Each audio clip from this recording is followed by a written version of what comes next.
Hey friends, welcome back to my channel 3 world. कल ही मेरा एस्टेट का एग्ज़ाम था और एस्टेट का एग्ज़ाम देने के बाद मैं रात में 9 बजे वापस लौटी थी और उसके बाद जब मैंने यूट्यूब चेक किया तब मुझे पता चला कि अब बिहार टीचिंग एग्ज़ाम से बीएड वालों को बाहर कर दिया गया है, क्योंकि सुप्रीम कोर्ट ने बिहार को ये पर्टिकुलरली ये ऑर्डर दिया है कि वो बिहार से उम्मीद करते हैं कि जो भी सुप्रीम कोर्ट ने जजमेंट दिया है उसको बिहार सरकार फॉलो करेगी। तो इसका मतलब यही होता है कि अगर सुप्रीम कोर्ट ने बीएड वालों को प्राइमरी से बाहर किया है तो बिहार सरकार भी बीएड वालों को प्राइमरी से बाहर कर ही देगी।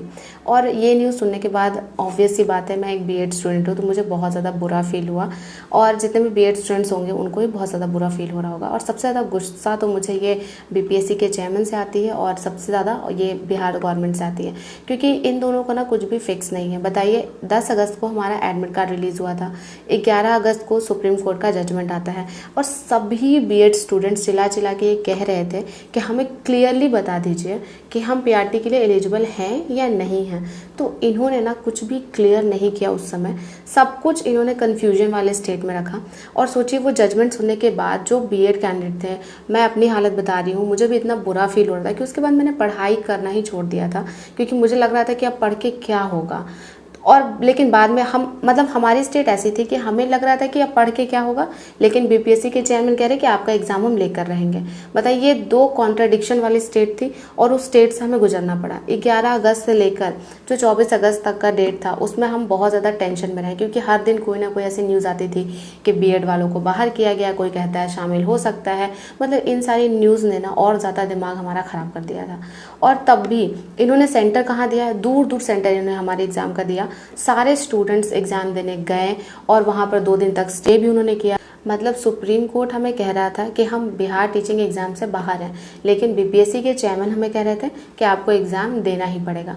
बताइए, ये 2 कॉन्ट्रडिक्शन की स्थिति थी। बीएड स्टूडेंट आखिर करे तो क्या करे। मतलब हम तो बस बोल रहे थे कि हमें क्लियरली बता दीजिए कि हम एलिजिबल हैं या नहीं हैं। इनसे इतना भी नहीं किया गया।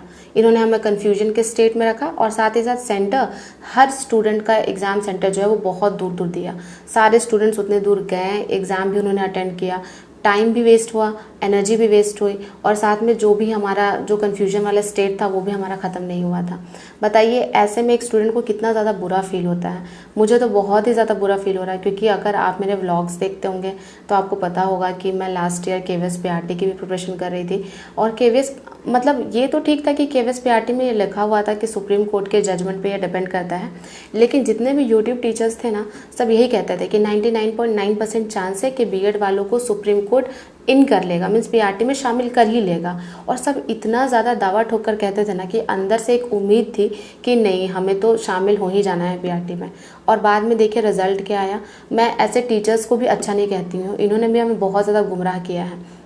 मतलब जितने यूट्यूब टीचर्स थे ना, अगर वो ये भी कह देते ना कि हम श्योर नहीं हैं कि बीएड वालों को शामिल किया जाएगा या नहीं किया जाएगा, आपको मन है तो आप इसके लिए पढ़ाई कर सकते हैं, तो हमें भी ऐसा लगता कि नहीं, जब टीचर ही श्योर नहीं तो स्टूडेंट क्या करेगा। लेकिन सारे टीचर कहते थे कि 99.9% चांस है कि बीएड वालों को शामिल किया जाएगा। तो ऐसे में बीएड स्टूडेंट यही सोचेगा ना कि जब ये लोग इतनी बड़ी बड़ी हस्ती है, ये कह रहे हैं ऐसा, तो मैं भी ऐसा हो जाए। लेकिन ऐसा हुआ कुछ नहीं। मीन्स कि मुझे ऐसा लगता है ना कि सबने बीएड वालों के इमोशंस के साथ खिलवाड़ किया है, चाहे वो टीचर्स हो या बीपीएससी के चेयरमैन हो या केवीएस पीआरटी हो या फिर हमारे बिहार सरकार के सीएम हो। सबने, किसी ने भी ये नहीं सोचा। मतलब एक स्टूडेंट के टाइम की, एनर्जी के, इमोशंस की कोई वैल्यू नहीं होती है क्या। ये स्टूडेंट को लेकर बिल्कुल भी सेंसिटिव नहीं है। इनको सिर्फ अपना एजेंडा चलाना है कि हमें एग्ज़ाम लेना है तो लेना है, हम ले लेंगे। मुझे तो सबसे ज़्यादा बुरा अपने लिए ये लग रहा ना कि मैंने बहुत मुश्किल से अपने ससुराल वालों को समझाया था और केवीएस पीआरटी की तैयारी करने के लिए मैं रांची चली गई थी। और अगर आप मेरे व्लॉग्स फॉलो करते हो तो आपको पता होगा कि मैं मम्मी से भी मिलने बहुत कम जाती थी, अपनी बहन के साथ ही रहती थी और वहीं पर तैयारी करती थी। मुझे लगता था कि शायद अगर अच्छे से तैयारी करूँ तो मेरा इसमें सिलेक्शन हो जाए, बट ऐसा कुछ हुआ नहीं। और सबसे ज़्यादा बुरा ना अपनी मम्मी के लिए फ़ील हो रहा है, क्योंकि मम्मी ऐसा सोच रही थी कि कम से कम बिहार वाला जो एग्ज़ाम है इसमें तो मेरा सिलेक्शन हो ही जाएगा। लेकिन अभी तक ना मैंने उनको कॉल भी नहीं किया है, कल से लेके अभी तक, क्योंकि मेरे अंदर हिम्मत ही नहीं कि मैं उनको अब ये न्यूज़ बताऊं कि पता है मम्मी, अभी हमें यहाँ से भी बाहर कर दिया गया है। मतलब वो तो बहुत ज़्यादा सैड हो जाएंगी, क्योंकि आपको पता है कि जब एक बच्चा सैड होता है तो मदर भी बहुत ज़्यादा सैड हो जाती है। तो अब देखते हैं कि क्या कर सकते हैं। बहुत ज़्यादा ख़राब लग रहा है और ये भी लग रहा है ना कि जो गवर्नमेंट जॉब की जंग है ये बहुत लंबी है, ये बिल्कुल भी आसान नहीं है।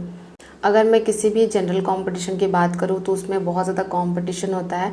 आपने देखा ही होगा कि लास्ट टाइम जब रेलवे की वैकेंसी आई थी तो उसमें 1 करोड़ लोगों ने फॉर्म फिल किया था। मतलब सोचिए आपको 1 करोड़ लोगों के साथ compete करना पड़ेगा। और अगर एसएससी सीजीएल की बात करूँ तो उसमें भी बहुत 40-50 लाख लोग हर साल फॉर्म भरते हैं। तो मुझे फिर बहुत सारे लोगों के साथ compete करना पड़ेगा। और मुझे लगता है कि ये कंपटीशन इतना ज़्यादा इजी नहीं होगा, क्योंकि देखिए हाउसवाइफ होना ही एक डिफ़िकल्ट जॉब है और एक जॉब के साथ दूसरे जॉब की तैयारी करनी उससे भी ज़्यादा टफ है मुझे लगता है। क्योंकि हाउसवाइफ होना बहुत सारी जिम्मेदारियां होती हैं। मीन्स कि छोटे छोटे काम ही इतने ज़्यादा हो जाते हैं कि उनको कंप्लीट करते करते ही टाइम बहुत सारा वेस्ट हो जाता है। और अगर पढ़ने बैठती हूँ तो बहुत सारी चीज़ों को इग्नोर करना पड़ता है। और बहुत सारी चीज़ों को ना हम बहुत ज़्यादा दिन तक इग्नोर नहीं कर पाते, क्योंकि लॉन्ग टर्म में फिर बहुत ज़्यादा इफेक्ट करती हैं हमें। क्योंकि अगर कोई आपको कुछ कह देता है तो आप जब पढ़ रहे हैं उस टाइम के लिए आप उस चीज़ को इग्नोर कर सकते हैं, लेकिन जब भी आप कभी शांत बैठेंगे ना तो वो चीज़ें बहुत ज़्यादा हर्ट करती हैं अंदर में।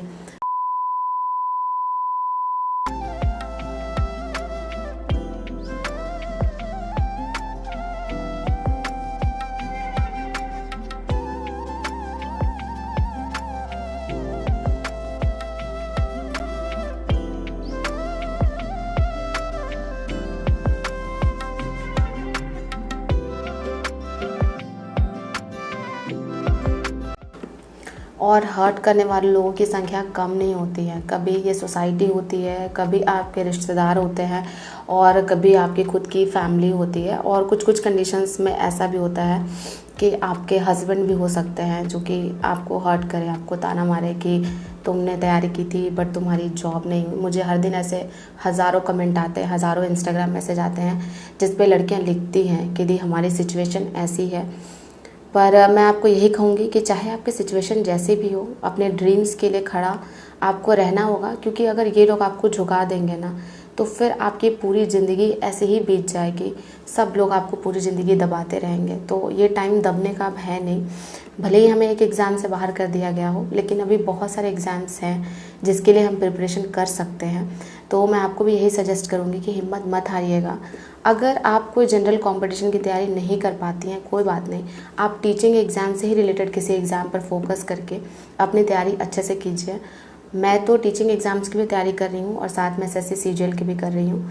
तो ये दोनों एग्ज़ाम्स की तैयारी तो मैं साथ में करती ही रहूँगी और अपने ब्लॉग्स के ज़रिए अपनी स्ट्रैटेजी आपसे शेयर करती रहूँगी और आपको मोटिवेशन देती रहूँगी।